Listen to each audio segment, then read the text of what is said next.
ओम नमो भगवते वासुदेवाय नमः। प्रिय भक्तों, कहते हैं यदि आपके मन में किसी यज्ञ को करके सफलता प्राप्त करने का विचार है या किसी कार्य की सफलता के लिए आप पूजा अर्चना करने का विचार कर रहे हैं तो सठ तिला एकादशी बहुत उत्तम फल प्रदान करने वाला व्रत है।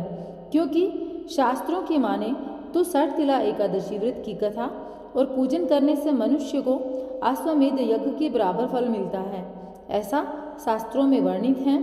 अब मैं आपको बताऊं, इस दिन मनुष्य को सूर्योदय से पहले उठकर स्नान ध्यान करना चाहिए। यदि तीर्थ स्नान संभव नहीं है तो घर पर ही गंगा जल में पानी मिलाकर या फिर 2-4 बूंदे आप अपने पानी में गंगा जल की डाल लें। उसके बाद में जो नहाने का जो पानी है उसके बाद में आप स्नान करें।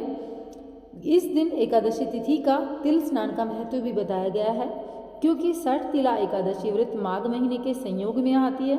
इसलिए पानी में थोड़े से तिल मिलाकर स्नान करें और भगवान श्री हरि के स्तोत्र का पाठ करें। इस तरह स्नान करने से जाने अनजाने में हुए पाप खत्म हो जाते हैं और भगवान श्री हरि विष्णु जी की कृपा प्राप्त होती है।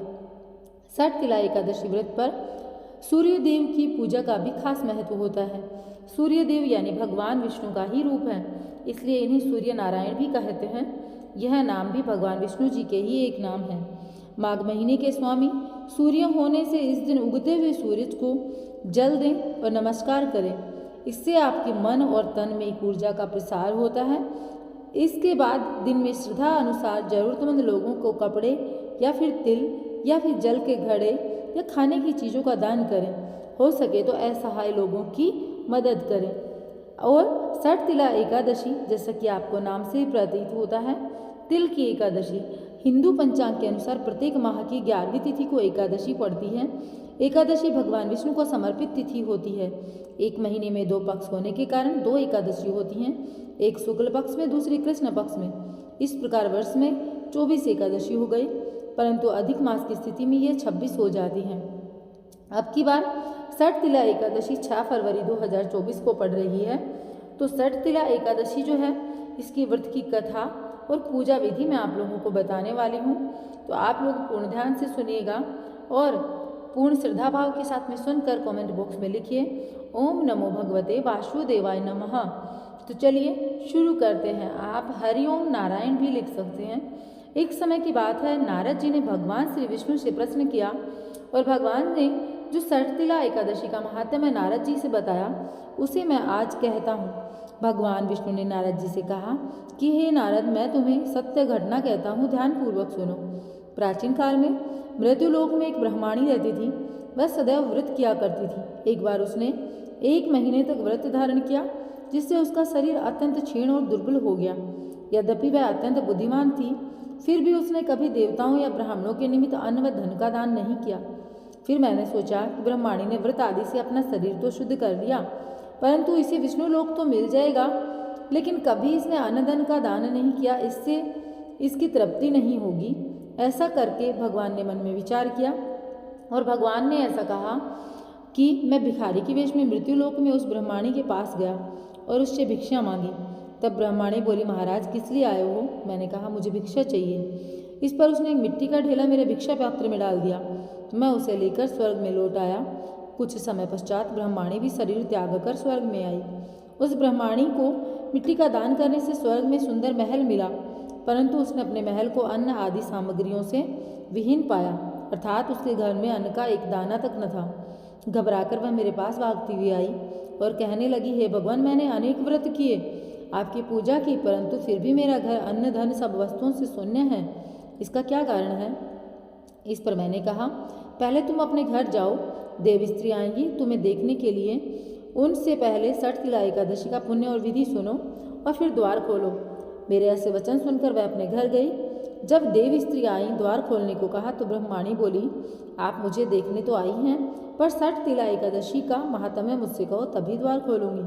तब उनमें से एक देव स्त्री कहने लगी, मैं कहती हूँ। तब ब्रह्माणी ने सठ तिला एकादशी का महात्म्य सुना और द्वार खोला। देवांगनाओं ने उसको देखा कि वह न तो गांधर्वी है न आसुरी, वरन पहले जैसी मानुषी है। उस ब्रह्माणी ने उनके कथन अनुसार सठ तिला एकादशी का व्रत किया इसके प्रभाव से वह सुंदर और रूपवती हो गई। उसका घर अन्न धन सामग्रियों से युक्त हो गया। अतः मनुष्य को मूर्खता त्याग कर षठ तिला एकादशी का व्रत करना चाहिए और लोभ न करके तिल आदि का दान करना चाहिए। इससे दुर्भाग्य, दरिद्रता और अनेक प्रकार के कष्ट दूर होकर मोक्ष की प्राप्ति होगी। तो प्रिय भक्तों, जब भी आप षठ तिला एकादशी का व्रत करें तो सबसे पहले आरती से पहले आप यह श्लोक अवश्य पढ़ें। शांताकारं भुजंगशयनं पद्मनाभं सुरेशं विश्वधारं गगनसदृशं मेघवर्णशुभांगं लक्ष्मीकान्तं कमलनयनं योगविरदांगनं वंदे विष्णु भवभयहरं सर्वलोकैकथानकम्। तो कथा आरंभ कर दिया था मैंने, अब मैं आरती प्रारंभ करती हूँ। तो आप लोग आरती पूर्ण श्रद्धा भाव के साथ में सुनिएगा, उसके बाद में ही अपनी यह कथा संपूर्ण होगी। तो इसमें भगवान श्री हरि की आरती हम करेंगे। आप चाहें तो 11 माता की भी आरती कर सकते हैं। ओम जय जगदीश हरे, प्रभु जय जगदीश हरे, भक्त जनों के संकट, दास जनों के संकट क्षण में दूर करे। ओम जय जगदीश हरे, जो ध्यावे फल पावे, दुख बिन से मन का, स्वामी सुख संपत्ति घर आवे, कष्ट मिटे तन का।